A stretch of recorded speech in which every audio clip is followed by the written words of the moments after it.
Hi students, मैं अभिषेक हूं विद्या गुरु से और आज हम पढ़ने वाले हैं लॉजिकल रीजनिंग में स्टेटमेंट कंक्लूजन्स को। अब तक हम लॉजिकल रीजनिंग में स्टेटमेंट अजम्पशन को पढ़ चुके हैं। स्टेटमेंट कोर्स ऑफ एक्शन पहले मैंने वीडियोस में रिकॉर्ड किया था। अब बात करने वाले हैं स्टेटमेंट कंक्लूजन की और कैसे इन क्वेश्चंस को अप्रोच करना है वो सीखेंगे।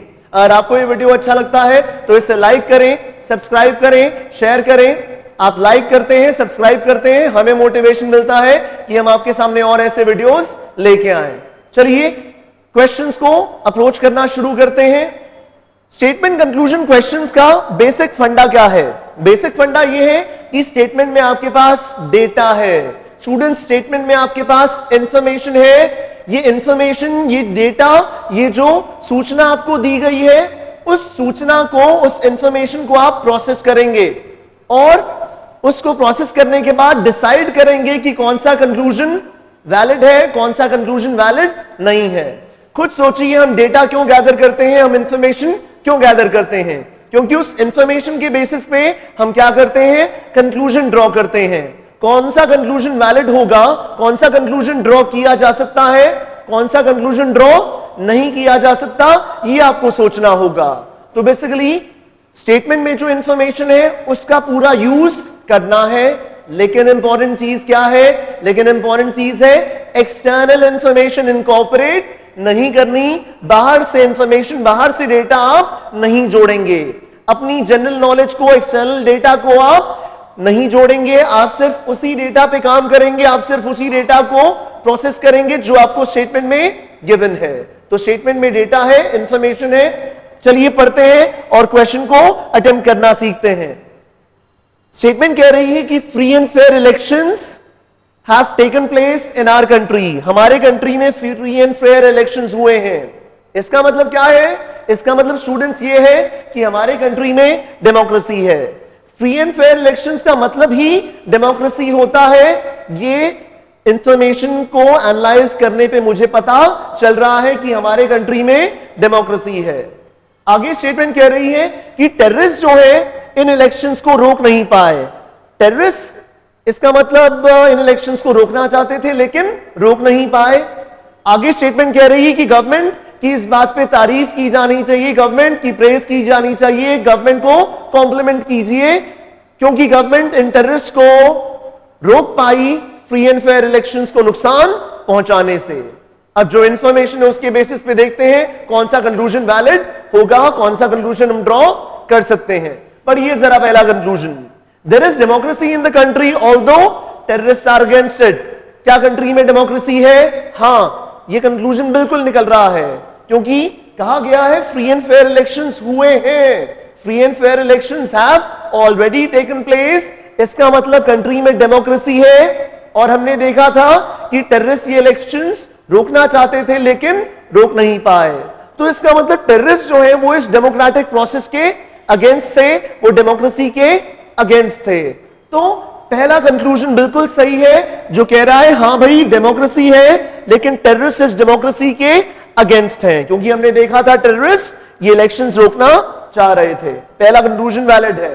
दूसरा देखिए, the government has been able to face the terrorist effectively. बिल्कुल सही है, इफेक्टिवली इंपॉर्टेंट वर्ड है यहां पे।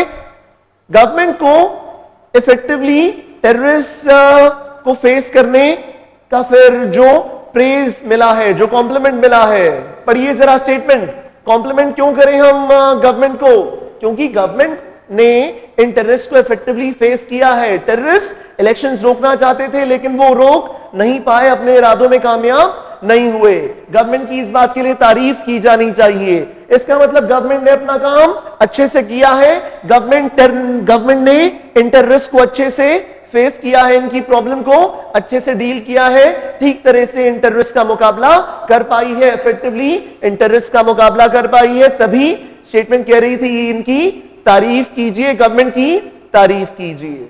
तो सेकंड कंक्लूजन भी स्टूडेंट्स हमारा वैलिड बन रहा है। अब तक आपको कुछ अंडरस्टैंडिंग हो गई है आई गेस कि किस तरह अप्रोच करना है। चलिए एक और क्वेश्चन उठाते हैं प्रैक्टिस के लिए। ये क्वेश्चन थोड़ा सा ट्रिकी है, थोड़ा सा और दिमाग लगाना होगा। स्टेटमेंट में कहा जा रहा है time saving devices comprise the modern work culture. Modern work culture किससे बना है? Modern work culture time saving devices से बना है। मॉडर्न वर्क कल्चर में क्या होंगे? टाइम सेविंग डिवाइसेस होंगे। This culture eliminates sloth. Students, sloth का मतलब क्या होता है? स्लॉथ का मतलब होता है लेजीनेस, आलस। तो ये कल्चर, ये जो मॉडर्न वर्क कल्चर है, ये क्या करता है? स्लॉथ को, लेजीनेस को एलिमिनेट करता है, खत्म करता है, रिमूव करता है। और कहा जा रहा है and our country needs it badly, और हमारे कंट्री को बहुत ज्यादा जरूरत है। Our country needs it badly, our country needs the modern work culture badly. Statement में जो इंफॉर्मेशन है उसको एक बार जरा समराइज कर लेते हैं। टाइम सेविंग डिवाइसेस से बना है ये मॉडर्न वर्क कल्चर। हमारे कंट्री को इस मॉडर्न वर्क कल्चर की जबरदस्त जरूरत है, और ये मॉडर्न वर्क कल्चर क्या करता है? ये मॉडर्न वर्क कल्चर लेजीनेस को हटाता है, स्लॉथ को हटाता है। अब जरा कंक्लूजन्स पे आते हैं। कौन सा कंक्लूजन वैलिड है? Our country's work culture has sloth in it. हमारे कंट्री के वर्क कल्चर में लेजीनेस है, क्या ये कंक्लूजन निकलता है? हां, बिल्कुल निकलता है। देखिए, स्टेटमेंट कह रही थी हमारे कंट्री को इस वर्क कल्चर की बहुत ज्यादा जरूरत है, बहुत ज्यादा जरूरत है इस वर्क कल्चर की, और ये वर्क कल्चर लेजीनेस को हटाता है।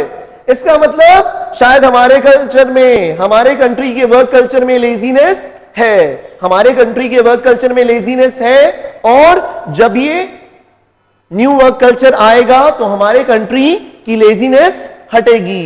तो इसका मतलब हमारे कंट्री में अभी स्लॉथ है, अभी लेजीनेस है, तभी हम चाह रहे हैं कि हमारे कंट्री में ये न्यू वर्क कल्चर आए, क्योंकि जब ये आएगा लेजीनेस को रिमूव करेगा, लेजीनेस को एलिमिनेट करेगा।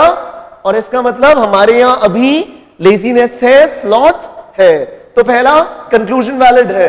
दूसरा देखिए, our country probably lacks time saving machines, time saving devices, time saving machine से बना है ये न्यू वर्क कल्चर, और हमारे कंट्री को इस न्यू वर्क कल्चर की जबरदस्त जरूरत है।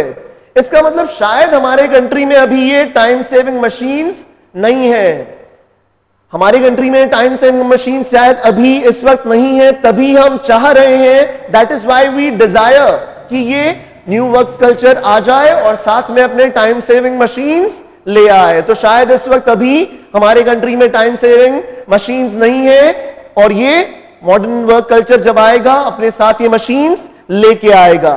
तो फिर दूसरा कंक्लूजन भी स्टूडेंट्स वैलिड रहा। अगर आपको ये वीडियो समझ में आया है तो इसे जरूर शेयर करें। Thank you so much.